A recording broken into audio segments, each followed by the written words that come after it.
One second. Where are my glasses? We can't start the video until the glasses are on. Hello, welcome back to another video, lads. Today I am doing a tour, not of anything very important, just of my body, of my tattoos. It was going to be of my tattoos and piercings. Then I realised I don't have many piercings other than my holes, so it's just going to be of my tattoos and a bit of kind of context or just the stories behind the tattoos that I have. So I'm going to try and go in chronological order, but I do get confused. So, but again, who's going to correct me? Ye? So, the very first tattoo I got was this lad here.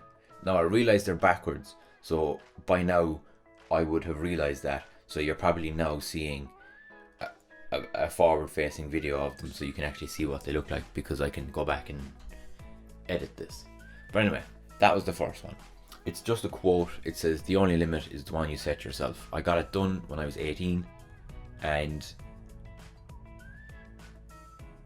because basically I'd always known that I wanted to have tattoos, because I've always really liked tattoos.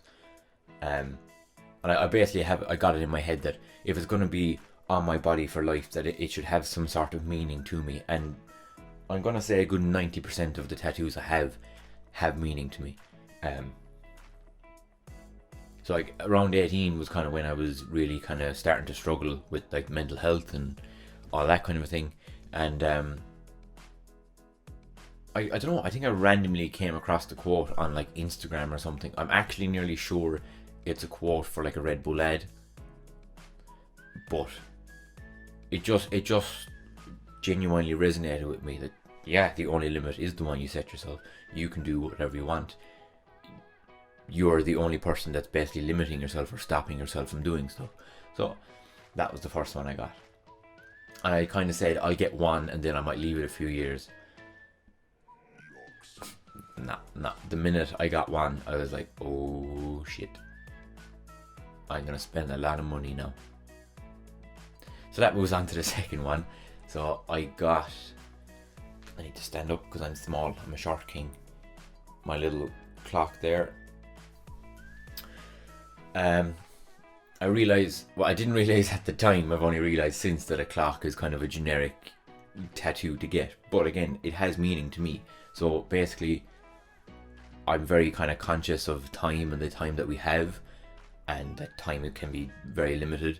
So that was the reason for the clock. The time itself is 12:37, which was the time I was born. So that's pretty much why I got the clock. I also got, I'll hide that one, that little semicolon there.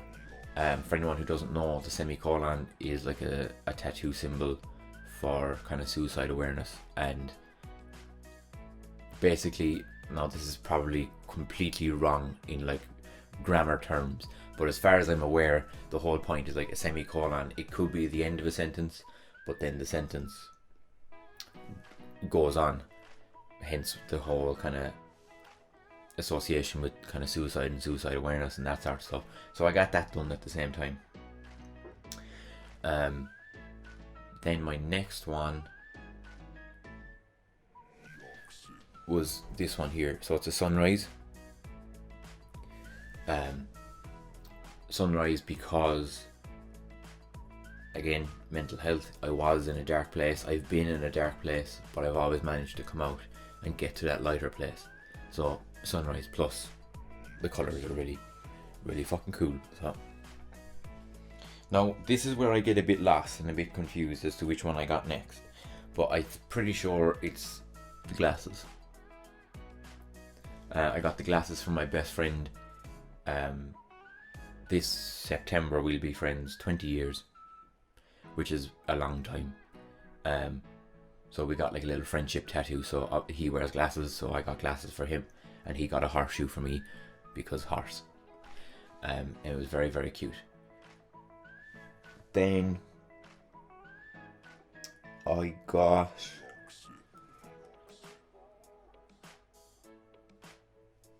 the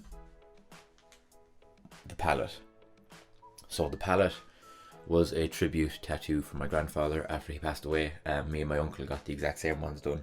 Basically, the man would build anything and everything out of pallets. Some days it might be a bench, some days it would be a whole shed. It didn't matter. Give that man a pallet, he'll do something with it. Like, so it was like the only thing we could have got done for him as a tribute tattoo.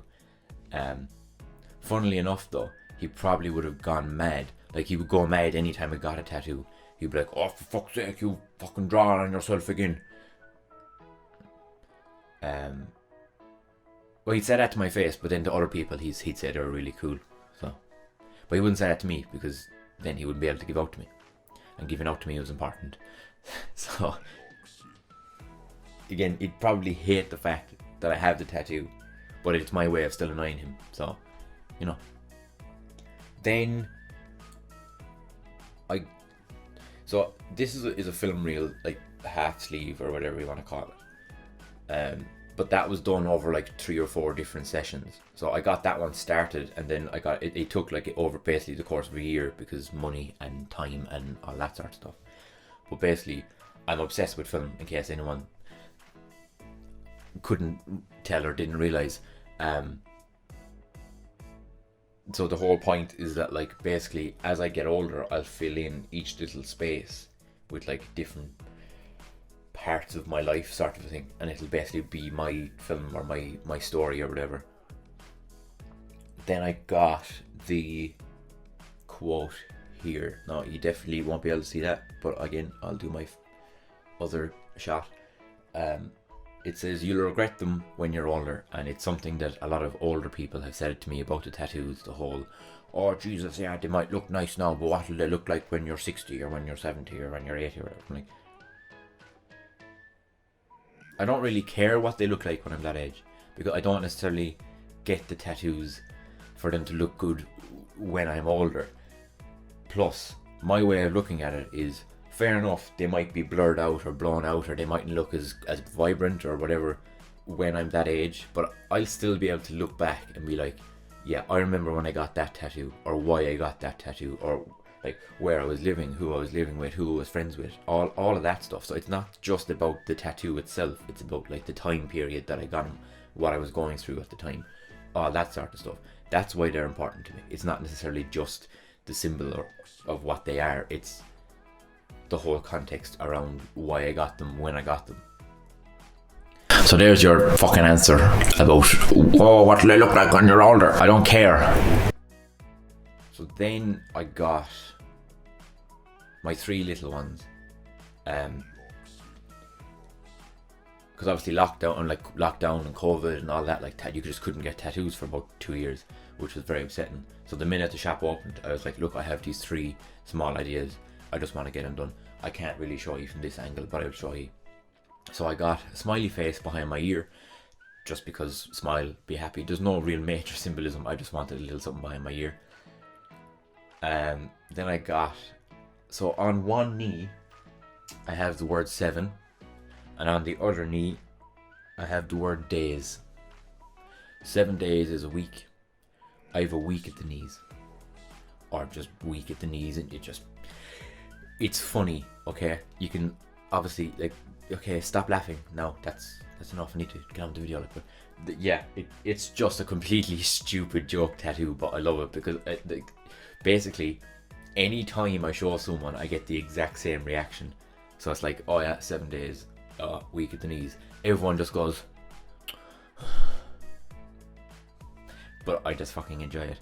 The other one I have, I'm not even entirely sure, can I show you, because it's a bit... So years ago, when I first started drinking, I was given advice about being intimate, and it's not even good advice, but it was basically, if in doubt, I don't think, if I say the word, I'm going to 100% get my fucking video taken down. So basically, it's SOI is the tattoo, just SOI. And the advice was, if you're in doubt, on it. Doesn't matter what it was, just if in doubt, on it. So that's what it stands for. Again, it's just a completely stupid joke tattoo, but it's again, it still means something to me, not in a sexual. I'm just gonna, anyway. I can hear you judging me. It's fine.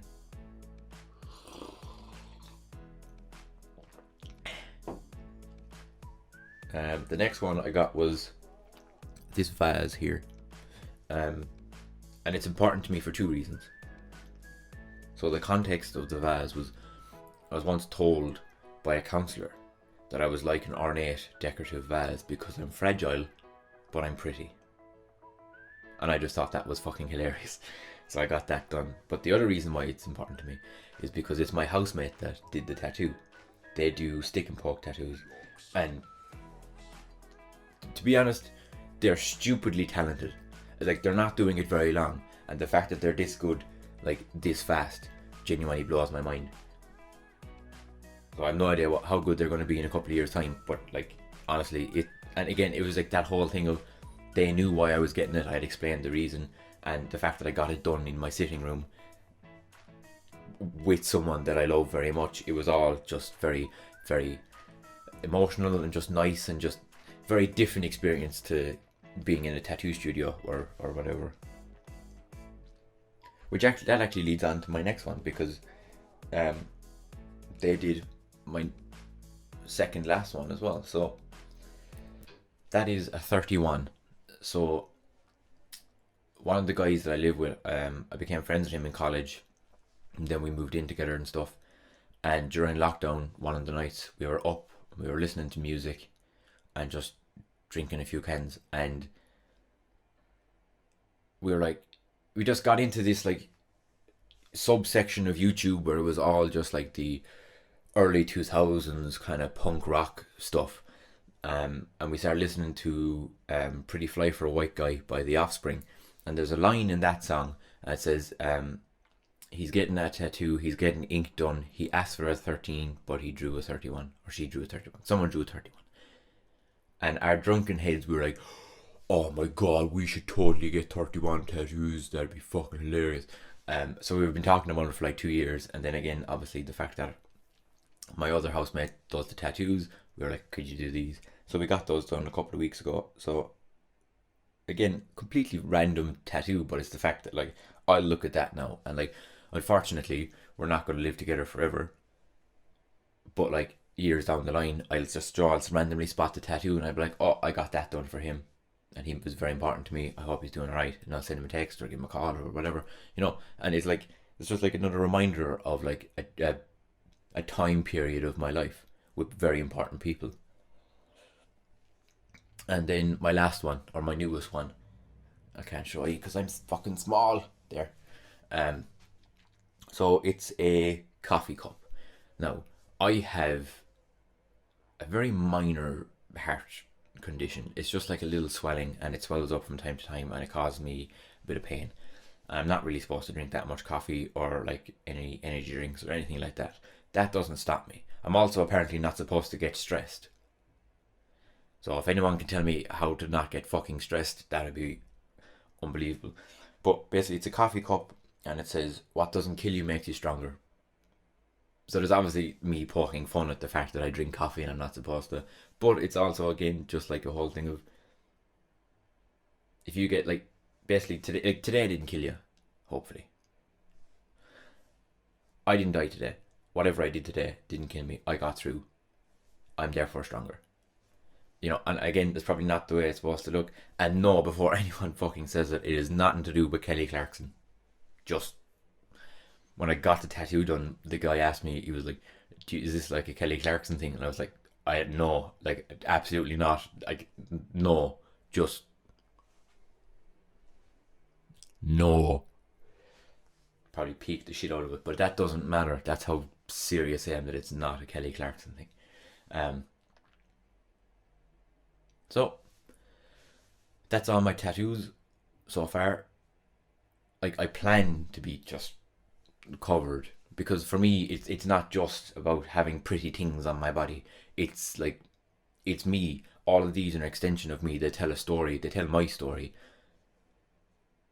Like, basically, if you didn't know anything about me, if you just sat down with me for a pint or a coffee or whatever, and I just told you the story behind my tattoos, you would have a very good idea of who I am as a person, like my morals, what I stand for, what I like, what I don't like, all of that. You would know that just from the tattoos, and that's the point. I want it to be basically just an extension of me, and more like, not even more, like a different way of me being able to express myself.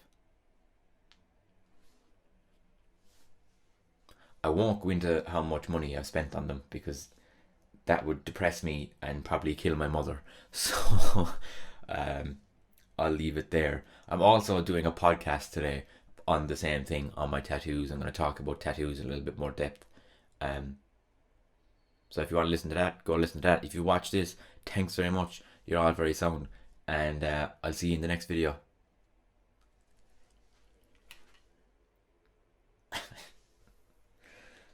Oh yeah, I got my little vibes here. It.